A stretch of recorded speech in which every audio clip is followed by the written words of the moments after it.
Today we have to study chemical reactions and equations. A chemical reaction is a process which involves the molecular or ionic rearrangement of the system. ഒരു സിസ്റ്റത്തിൻ്റെ molecular rearrangement അല്ലെങ്കിൽ ionic rearrangement നടക്കുകയാണെങ്കിൽ chemical reaction നടന്നു എന്ന് നമുക്ക് പറയാം.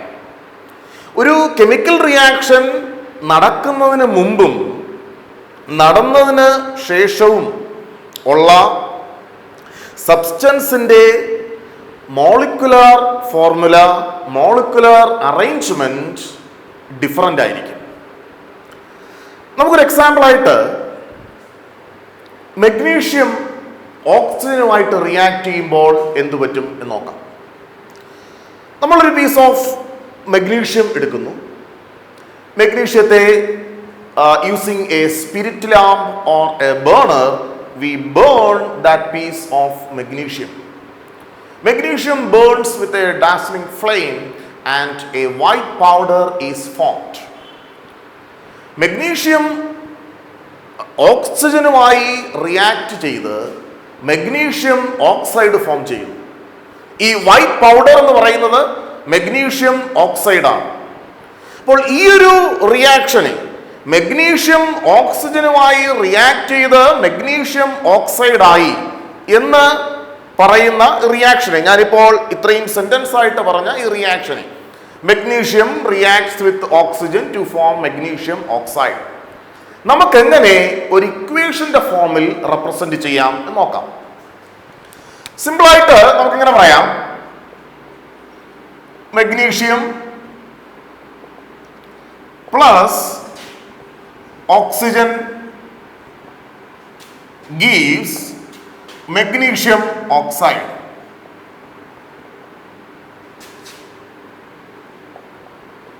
Magnesium oxide ഇങ്ങനെ പറയാം. ഇവിടെ ഈ മെഗ്നീഷ്യത്തെയും ഓക്സിജനെയും നമ്മൾ റിയാക്റ്റൻസ് എന്നാണ് പറയുന്നത്. റിയാക്റ്റൻസ് എന്ന് പറയും. നമുക്ക് കിട്ടിയ ഫൈനൽ സബ്സ്റ്റൻസ് മെഗ്നീഷ്യം ഓക്സൈഡിനെ പ്രോഡക്റ്റ് എന്ന് പറയും. This arrow mark indicates the direction of reaction. അപ്പോൾ മെഗ്നീഷ്യം ആൻഡ് ഓക്സിജൻ എന്ന് പറയുന്ന രണ്ട് റിയാക്റ്റൻസ് ജോയിൻ ചെയ്ത് മെഗ്നീഷ്യം ഓക്സൈഡ് ഫോം ചെയ്യും. രണ്ട് റിയാക്റ്റൻസ് റിയാക്ട് ചെയ്ത് മെഗ്നീഷ്യം ഓക്സൈഡ് ഫോം ചെയ്യും. നമുക്കിതിനെ കുറച്ചുകൂടെ സിമ്പിൾ ആയിട്ട് എങ്ങനെ എഴുതാം? നമുക്കിതിനെ കുറച്ചുകൂടെ സിമ്പിളായിട്ട് എഴുതണമെങ്കിൽ നമ്മൾ ഇവരുടെ എലമെന്റിന്റെ സിമ്പിൾ ഉപയോഗിക്കും. That is Mg plus O2 gives MgO. ഇവിടെ നമ്മൾ ശ്രദ്ധിക്കുക, മെഗ്നീഷ്യം മോണോഅറ്റോമിക് സ്റ്റേറ്റിൽ എക്സിസ്റ്റ് ചെയ്യും. നമുക്കതിനെ Mg എന്ന് ഡിനോട്ട് ചെയ്യാം. എന്നാൽ ഓക്സിജന്റെ സിമ്പൽ O ആണ് എങ്കിൽ പോലും ഞാനിവിടെ എഴുതിയിരിക്കുന്നത് O2 എന്നാണ്. കാരണം ഓക്സിജൻ എക്സിസ്റ്റ് ചെയ്യുന്നത് ഡയറ്റോമിക് ആയിട്ടാണ്. ഓക്സിജൻ O2 ആയിട്ടാണ് എക്സിസ്റ്റ് ചെയ്യുന്നത്. അതുകൊണ്ട് O2 എന്നാണ് എഴുതിയിരിക്കുന്നത്, which gives MgO. എന്നാൽ ഈ ഇക്വേഷൻ ബാലൻസ്ഡ് അല്ല. കാരണം ലെഫ്റ്റ് ഹാൻഡ് സൈഡിൽ ഒരു മെഗ്നീഷ്യം ഉണ്ട്, റൈറ്റ് ഹാൻഡ് സൈഡിൽ ഒരു മെഗ്നീഷ്യം ഉണ്ട്. ലെഫ്റ്റ് ഹാൻഡ് സൈഡിൽ രണ്ട് ഓക്സിജൻ ആറ്റംസ് ഉണ്ട്, റൈറ്റ് ഹാൻഡ് സൈഡിൽ ഒരു ഓക്സിജൻ ആറ്റമേ ഉള്ളൂ. ഒരു കെമിക്കൽ റിയാക്ഷൻ നടന്നു കഴിയുമ്പോൾ പുതുതായിട്ട് ഒരു എലമെന്റ് ഫോം ചെയ്യില്ല, കോമ്പൗണ്ട്സ് ആണ് ചേഞ്ച് ചെയ്യുന്നത്. എക്സിസ്റ്റിംഗ് കോമ്പൗണ്ട് ഒരു പുതിയ കോമ്പൗണ്ട് ആയിട്ട് മാറാം. അപ്പോഴും ലെഫ്റ്റ് ഹാൻഡ് സൈഡിലുള്ള എലമെന്റ്സും റൈറ്റ് ഹാൻഡ് സൈഡിലുള്ള ഇൻഡിവിജ്വൽ എലമെന്റ്സും സെയിം ആയിരിക്കും. ഓർ ലെഫ്റ്റ് ഹാൻഡ് സൈഡിലുള്ള ഒരു പർട്ടിക്കുലർ എലമെന്റിന്റെ നമ്പർ ഓഫ് ആറ്റംസും റൈറ്റ് ഹാൻഡ് സൈഡിലുള്ള ആ പർട്ടിക്കുലർ എലമെന്റിന്റെ നമ്പർ ഓഫ് ആറ്റംസും സെയിം ആയിരിക്കും. ഇവിടെ ലെഫ്റ്റ് ഹാൻഡ് സൈഡിൽ ഒരു മെഗ്നീഷ്യം ആറ്റമാണുള്ളത്, റൈറ്റ് ഹാൻഡ് സൈഡിലും ഒരു മെഗ്നീഷ്യം ആറ്റമേ ഉണ്ടാകാൻ പാടുള്ളൂ. നമുക്കിവിടെ ഒരു മെഗ്നീഷ്യം ആറ്റമേ ഉള്ളൂ. ലെഫ്റ്റ് ഹാൻഡ് സൈഡിൽ 2 ഓക്സിജൻ ആറ്റംസ് ഉണ്ട്. ഞാൻ പറഞ്ഞു ഓക്സിജൻ O2 ആയിട്ടാണ് എക്സിസ്റ്റ് ചെയ്യുന്നത്. നമുക്ക് 2 ഓക്സിജൻ ആറ്റംസ് ഉണ്ട്. റൈറ്റ് ഹാൻഡ് സൈഡിലും 2 ഓക്സിജൻ ആറ്റംസ് വേണം. പക്ഷേ നമുക്കിവിടെ ഒരു ഓക്സിജൻ ആറ്റമേ ഉള്ളൂ. അപ്പോൾ ഒരു പർട്ടിക്കുലർ എലമെന്റിന്റെ ലെഫ്റ്റ് ഹാൻഡ് സൈഡിലുള്ള ആറ്റംസിന്റെ എണ്ണവും റൈറ്റ് ഹാൻഡ് സൈഡിലുള്ള ആറ്റംസിന്റെ എണ്ണവും സെയിം അല്ല എങ്കിൽ ആ കെമിക്കൽ ഇക്വേഷൻ ബാലൻസ്ഡ് അല്ല എന്ന് പറയാം. നമുക്ക് ഈ കെമിക്കൽ ഇക്വേഷനെ ബാലൻസ് ചെയ്യണം. ഞാനിവിടെ ഒരു 2 കൊടുക്കുന്നു, ഇവിടെയും ഒരു 2 കൊടുക്കുന്നു. Now this chemical equation is balanced. ഇവിടെ 2 മെഗ്നീഷ്യം ആറ്റം ഉണ്ട്, ഇവിടെ 2 ഓക്സിജൻ ആറ്റം ഉണ്ട്. റൈറ്റ് ഹാൻഡ് സൈഡിലും 2 മെഗ്നീഷ്യം ആറ്റം ഉണ്ട്, 2 ഓക്സിജൻ ആറ്റംസ് ഉണ്ട്. The chemical equation is balanced. ഒരു കെമിക്കൽ ഇക്വേഷനെ എങ്ങനെ സിസ്റ്റമാറ്റിക് ആയിട്ട് നമുക്ക് ബാലൻസ് ചെയ്യാൻ സാധിക്കും എന്നുള്ളത് ഞാൻ ഡീറ്റെയിൽ ആയിട്ട് പറയാം. ഇത് ഒരു സിമ്പിൾ കേസ്. ഞാനിവിടെ ഒരു കെമിക്കൽ ഇക്വേഷൻ എങ്ങനെ റെപ്രസെന്റ് ചെയ്യാം എന്നാണ് പറഞ്ഞത്. ഒരു ഇക്വേഷനെ എങ്ങനെ ബാലൻസ് ചെയ്യാം, സിസ്റ്റമാറ്റിക് ആയിട്ട് ബാലൻസ് ചെയ്യാം എന്നുള്ളത് ഞാൻ പറയാം. നമുക്കടുത്ത മറ്റൊരു റിയാക്ഷൻ നോക്കാം. നമ്മൾ കുറച്ച് സിങ്ക് ഗ്രാനുൾസ് ഒരു ടെസ്റ്റ് ട്യൂബിനകത്ത് എടുത്തു. We take zinc granules in a test tube. ആ ടെസ്റ്റ് ട്യൂബിലേക്ക് ഡൈല്യൂട്ട് സൾഫ്യൂറിക് ആസിഡ് നമ്മൾ ആഡ് ചെയ്യും. നമ്മൾ ഒരു ടെസ്റ്റ് ട്യൂബിനകത്ത് സിങ്ക് ഗ്രാനുൾസ് എടുത്തു, അതിലേക്ക് ഡൈല്യൂട്ട് സൾഫ്യൂറിക് ആസിഡ് ആഡ് ചെയ്യും. ഈ ഡൈല്യൂട്ട് സൾഫ്യൂറിക് ആസിഡുമായിട്ട് സിങ്ക് റിയാക്ട് ചെയ്യും and hydrogen gas is liberated. Hydrogen gas liberate ചെയ്യും. നമുക്ക് ഈ ഒരു കെമിക്കൽ റിയാക്ഷനെ എങ്ങനെ ഒരു ഇക്വേഷന്റെ ഫോമിൽ എഴുതാം? ഞാൻ നേരത്തെ പറഞ്ഞതുപോലെ zinc plus dilute sulphuric acid react ചെയ്യുമ്പോൾ zinc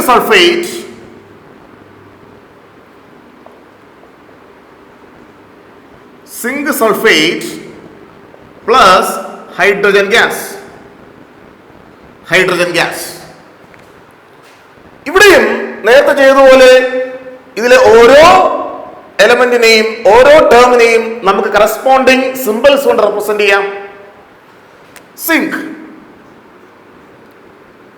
Zn plus sulphuric acid H2SO4 gives zinc sulfate ZnSO4 plus H2.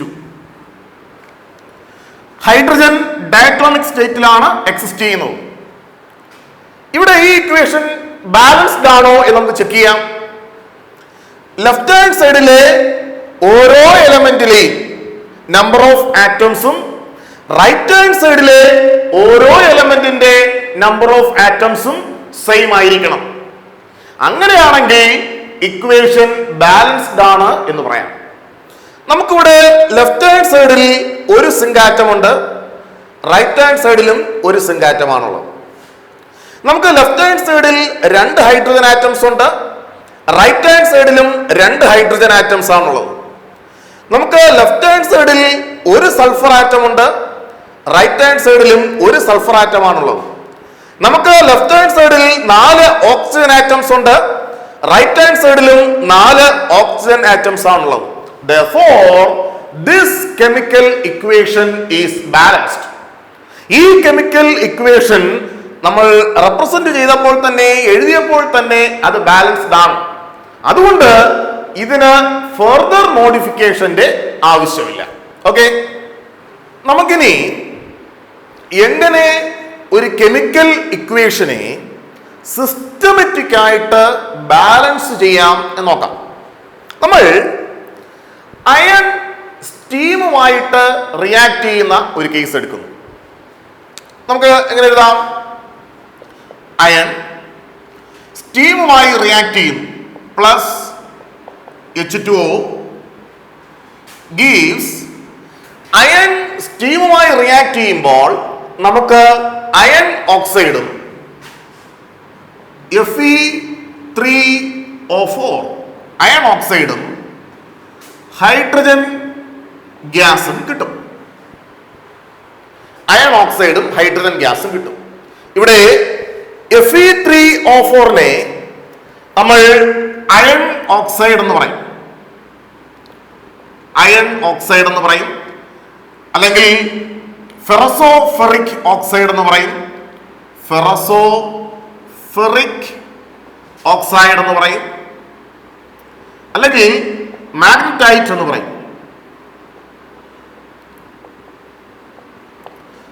Okay, നമുക്കിതിലേക്ക് വരാം.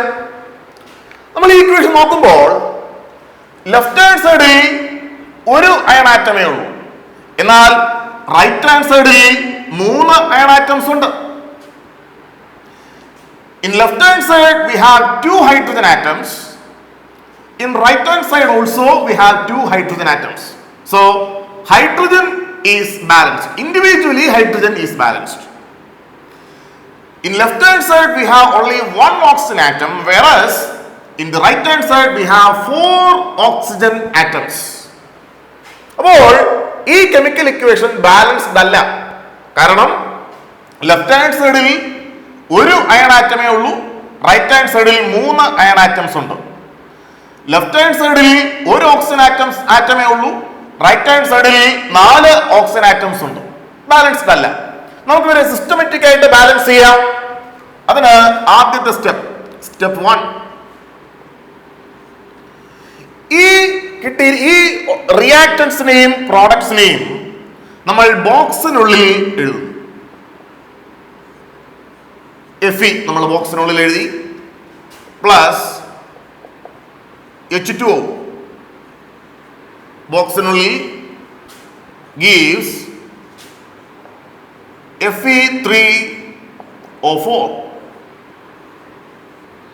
ബോക്സിനുള്ളിൽ പ്ലസ് H2 ബോക്സിനുള്ളിൽ. നമ്മൾ എന്തിനവരെ ബോക്സിനുള്ളിൽ എഴുതി? ഈ ബോക്സിനുള്ളിലുള്ള കോമ്പൗണ്ട്സിനെ ചേഞ്ച് ചെയ്യാൻ പാടില്ല.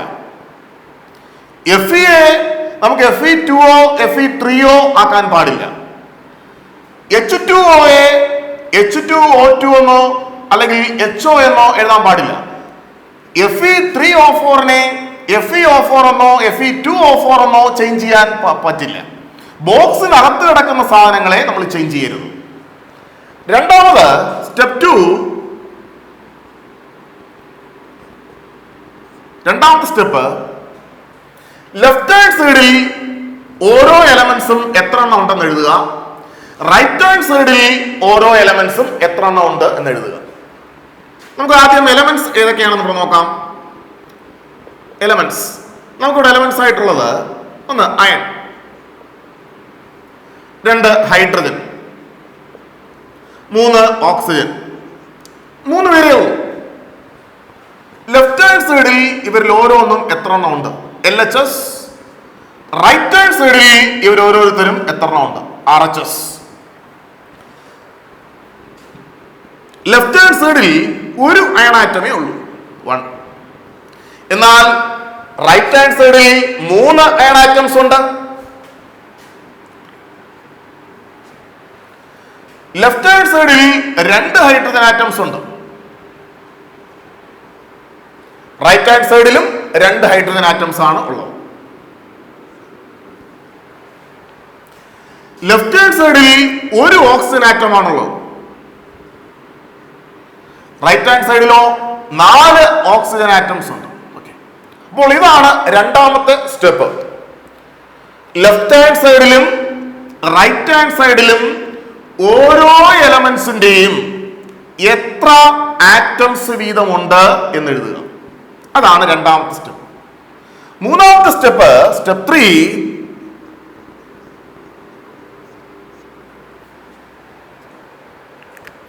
റിയാക്ടൻസിലെ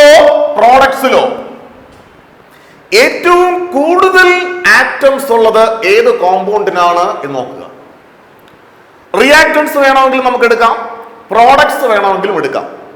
റിയാക്ടൻസിലോ പ്രോഡക്ട്സിലോ ഏത് കോമ്പൗണ്ടിലാണ് ഏറ്റവും കൂടുതൽ ആറ്റംസ് ഉള്ളത് എന്ന് നോക്കാം.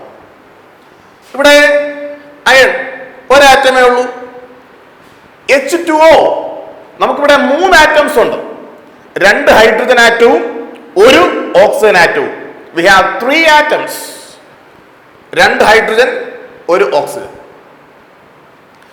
ഇവിടെ 3 അയൺ ആറ്റംസ് 4 ഓക്സിജൻ ആറ്റംസ്. അപ്പോൾ ഇവിടെ മൊത്തം 7 പേരുണ്ട്. 7 ആറ്റംസ് ഉണ്ട്. ഇവിടെ 3 ആറ്റംസ് ആണുള്ളത്, ഇവിടെ 1 ആറ്റം ആണുള്ളത്, ഇവിടെ 7 ആറ്റംസ് ഉണ്ട്. 3 അയൺ ആൻഡ് 4 ഓക്സിജൻ ആറ്റംസ്. ഇവിടെ 2 ഹൈഡ്രജൻ ആറ്റംസ് ആണുള്ളത്. അപ്പോൾ നമ്മൾ ഐഡന്റിഫൈ ചെയ്തു ഏറ്റവും കൂടുതൽ ആറ്റംസ് ഉള്ള കോമ്പൗണ്ട് Fe3O4 ആണ്. ഇനി ആ കോമ്പൗണ്ടിൽ ഒരു പർട്ടിക്കുലർ എലമെന്റിന് ഏറ്റവും കൂടുതൽ ആറ്റംസ് ഉള്ളത് ഓക്സിജൻ ആണ്, 4 എണ്ണം. ഏറ്റവും കൂടുതൽ ആറ്റംസ് ഉള്ള കോമ്പൗണ്ട് Fe3O4 ആണ്. അതിൽ ഓക്സിജൻ ആണ് ഏറ്റവും കൂടുതൽ ആറ്റംസ് ഉള്ളത്, 4 എണ്ണം. നമുക്ക് ആ 4 കൊണ്ട് ഇതിലെ ഏതെങ്കിലും ഒരു ടേമിനെയോ 2 ടേമിനെയോ മൾട്ടിപ്ലൈ ചെയ്താൽ ഓക്സിജൻ ബാലൻസ്ഡ് ആകുമോ എന്ന് നോക്കുക. നമുക്ക് ഈ 4 കൊണ്ട് ഈ ടേമിനെ ലെഫ്റ്റ് ഹാൻഡ് സൈഡിലെ രണ്ടാമത്തെ ടേമിനെ മൾട്ടിപ്ലൈ ചെയ്താൽ ഇതും ഇവിടെയും ഓക്സിജൻ 4 ആവും. അപ്പോൾ മൂന്നാമത്തെ സ്റ്റെപ്പിൽ ഞാൻ ചെയ്യാൻ പോകുന്നത് Fe ബോക്സിനകത്ത് അങ്ങനെ തന്നെ നിലനിർത്തുന്നു, പ്ലസ് 4 into H2O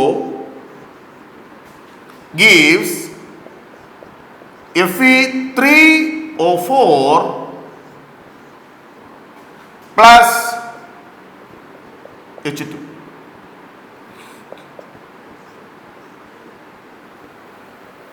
ഇപ്പോൾ ഇവിടെ നോക്കാം, അയൺ ലെഫ്റ്റ് ഹാൻഡ് സൈഡിൽ 1 ഉണ്ടായിരുന്നുള്ളൂ, റൈറ്റ് ഹാൻഡ് സൈഡിൽ 3 എണ്ണം ഉണ്ട്. അത് നമ്മളൊന്നും ചെയ്തിട്ടില്ല. ഹൈഡ്രജൻ ലെഫ്റ്റ് ഹാൻഡ് സൈഡിൽ 2 എണ്ണം ഉണ്ടായിരുന്നു, റൈറ്റ് ഹാൻഡ് സൈഡിലും 2 എണ്ണമാണ് ഉണ്ടായിരുന്നത്. തൽക്കാലം കുഴപ്പമില്ല. ഓക്സിജൻ ലെഫ്റ്റ് ഹാൻഡ് സൈഡിൽ 1 ഉണ്ടായിരുന്നുള്ളൂ, റൈറ്റ് ഹാൻഡ് സൈഡിൽ 4 എണ്ണം ഉണ്ടായിരുന്നു.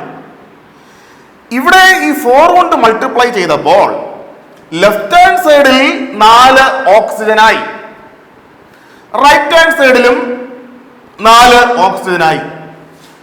അപ്പോൾ ഓക്സിജൻ ബാലൻസ്ഡ് ആയി. അപ്പോൾ ചെറിയൊരു പ്രശ്നം പറ്റി. ഹൈഡ്രജൻ ലെഫ്റ്റ് ഹാൻഡ് സൈഡിൽ 2 എണ്ണമേ ഉണ്ടായിരുന്നുള്ളൂ. ഈ 4 കൊണ്ട് ഓക്സിജനെ മാത്രം മൾട്ടിപ്ലൈ ചെയ്യാൻ നമുക്ക് പറ്റില്ല. ഞാൻ നേരത്തെ പറഞ്ഞു, ബോക്സിനകത്ത് കിടക്കുന്ന സാധനം ഒരു യൂണിറ്റ് ആണ്, ഒരു സിംഗിൾ കോമ്പൗണ്ട് ആണ്. അതിലെ ഏതെങ്കിലും ഒരു എലമെന്റിനെ മാത്രം ചേഞ്ച് ചെയ്യാൻ പറ്റില്ല. അപ്പോൾ 4 കൊണ്ട് മൾട്ടിപ്ലൈ ചെയ്യുമ്പോൾ H2 എന്ന് പറയുന്നത് 2 ആറ്റംസ് മാത്രം ഉണ്ടായിരുന്ന ഹൈഡ്രജൻ 8 ഹൈഡ്രജൻ ആറ്റംസ് ആയിട്ട് മാറുന്നു. 4 into H2. ഇനിഷ്യലി 2 ഹൈഡ്രജൻ ആറ്റംസേ ഉണ്ടായിരുന്നുള്ളൂ. പക്ഷെ ഇവിടെ 4 കൊണ്ട് മൾട്ടിപ്ലൈ ചെയ്തപ്പോൾ 8 ഹൈഡ്രജൻ ആറ്റംസ് ആയി. റൈറ്റ് ഹാൻഡ് സൈഡിൽ ഇപ്പോഴും 2 ഹൈഡ്രജൻ ആറ്റംസേ ഉള്ളൂ. അത് ശരിയാകണമെങ്കിൽ റൈറ്റ് ഹാൻഡ് സൈഡിലും കൂടെ ഞാൻ 4 കൊണ്ട് മൾട്ടിപ്ലൈ ചെയ്യണം. അപ്പൊ ഇപ്പോ നോക്കൂ, ഹൈഡ്രജന്റെ കാര്യം പരിഹരിക്കപ്പെട്ടു. ലെഫ്റ്റ് ഹാൻഡ് സൈഡിൽ 8 hydrogen atoms, 4 into 2 atoms, 8 hydrogen atoms. Right hand സൈഡിലും 4 into 2 hydrogen atoms. Left hand സൈഡിൽ we have 8 hydrogen atoms. In right hand side also we have 8 hydrogen atoms. Balanced ആയി. ലെഫ്റ്റ് ഹാൻഡ് സൈഡിൽ 4 oxygen atoms, right hand സൈഡിലും 4 oxygen atoms. Left hand ഇവിടെ oxygen subscript ആണ്. Left hand സൈഡിൽ നമുക്ക് ഒരു iron ആറ്റമേ ഉള്ളൂ, റൈറ്റ് ഹാൻഡ് സൈഡിൽ 3 അയൺ ആറ്റംസ് ഉണ്ട്. അപ്പോൾ അത് ഇപ്പോഴും അൺബാലൻസ്ഡ് ആയി തുടരുകയാണ്. ഈക്വേഷൻ പാർട്ട്ലി ബാലൻസ്ഡ് ആണ് ഈക്വേഷൻ. എന്നാൽ അയണിന്റെ കാര്യത്തിൽ വീണ്ടും നമ്മൾ ബാലൻസ് ചെയ്യേണ്ടിയിരിക്കുന്നു. അപ്പോൾ നമുക്ക് അടുത്തൊരു സ്റ്റെപ്പ് കൂടെ എഴുതാം. സ്റ്റെപ്പ് 4. ഞാൻ അയണിനെ 3 കൊണ്ട് മൾട്ടിപ്ലൈ ചെയ്യുന്നു. 3Fe plus 4H2O gives Fe3O4 plus 4H2. ഇനി വീണ്ടും ഈക്വേഷൻ ചെക്ക് ചെയ്യാം. അയൺ ലെഫ്റ്റ് ഹാൻഡ് സൈഡിൽ 3 അയൺ ആറ്റംസ്, റൈറ്റ് ഹാൻഡ് സൈഡിലും 3 അയൺ ആറ്റംസ്. ലെഫ്റ്റ് ഹാൻഡ് സൈഡിൽ 8 ഹൈഡ്രജൻ ആറ്റംസ്, റൈറ്റ് ഹാൻഡ് സൈഡിലും 8 ഹൈഡ്രജൻ ആറ്റംസ്. ലെഫ്റ്റ് ഹാൻഡ് സൈഡിൽ 4 ഓക്സിജൻ ആറ്റംസ്, റൈറ്റ് ഹാൻഡ് സൈഡിലും 4 oxygen atoms. ഇപ്പോൾ ഈ ഇക്വേഷൻ ബാലൻസ്ഡ് ആണ്. അപ്പോൾ ഫൈനൽ ഇക്വേഷനെ നമുക്ക് എങ്ങനെ എഴുതാം? ഫൈനൽ ഇക്വേഷനെ എങ്ങനെ എഴുതാം? 3Fe plus 4H2O gives Fe3O4 plus 4H2. ഇതാണ് ഫൈനൽ ആയിട്ടുള്ള ബാലൻസ്ഡ് ഇക്വേഷൻ. ഇനി വേണമെങ്കിൽ നമുക്ക് ഇവരുടെ സ്റ്റേറ്റ്സ് കൂടെ റെപ്രസെന്റ് ചെയ്യാം. അയൺ സോളിഡ് സ്റ്റേറ്റ് ആണ്, അതുകൊണ്ട് നമുക്ക് വേണമെങ്കിൽ ബ്രാക്കറ്റിൽ S എന്ന് എഴുതാം. ഞാൻ പറഞ്ഞു H2O ഇവിടെ ലിക്വിഡ് സ്റ്റേറ്റിലല്ല. ഞാൻ തുടക്കത്തിൽ നിങ്ങളോട് പറഞ്ഞു അയൺ സ്റ്റീമുമായിട്ടാണ് റിയാക്ട് ചെയ്യുന്നത്, വാട്ടർ ഇൻ ഗേഷ്യസ് ഫോം. അതുകൊണ്ട് H2O ഗ്യാസ് ആണ്, നമുക്ക് റെപ്രസെന്റ് ചെയ്യാം. ഹൈഡ്രജൻ ലിബറേറ്റ് ചെയ്യുന്നു, ഹൈഡ്രജൻ ഗ്യാസ് ആണ്. അപ്പോൾ അതുകൂടെ വേണമെങ്കിൽ നമുക്ക് അതിന്റെ കൂടെ റെപ്രസെന്റ് ചെയ്യാം. നിർബന്ധമല്ല, വേണമെങ്കിൽ റെപ്രസെന്റ് ചെയ്യാം. പിന്നെ ഈ റിയാക്ഷൻ ചിലപ്പോൾ ഹീറ്റ് ചെയ്തിട്ടായിരിക്കും റിയാക്ഷൻ നടക്കുന്നത്. ചിലപ്പോൾ ഈ റിയാക്ഷൻ സൺലൈറ്റിന്റെ പ്രസൻസിലായിരിക്കും നടക്കുന്നത്. ചിലപ്പോൾ ഈ റിയാക്ഷൻ ഒരു കാറ്റലിസ്റ്റിന്റെ പ്രസൻസിലായിരിക്കും നടക്കുന്നത്. ചിലപ്പോൾ നമ്മുടെ കെമിക്കൽ റിയാക്ഷൻ എന്ന് പറയുന്നത് ഒരു കറ്റാലിസിസ് ആയിരിക്കാം, കാറ്റലിസ്റ്റിന്റെ പ്രസൻസിലായിരിക്കാം നടക്കുന്നത്. ചിലപ്പോൾ ഈ കെമിക്കൽ റിയാക്ഷൻ നടക്കുന്നത് ഇലക്ട്രിസിറ്റി പാസ് ചെയ്തിട്ടായിരിക്കാം. എന്ന് പറഞ്ഞാൽ ഇതൊരു ഇലക്ട്രോളിസിസ് ആയിരിക്കാം. അപ്പോൾ അങ്ങനെയാണെങ്കിൽ നമ്മൾ ഈ ഇക്വേഷനോടൊപ്പം ഈ കാര്യങ്ങൾ കൂടെ റെപ്രസെന്റ് ചെയ്യും.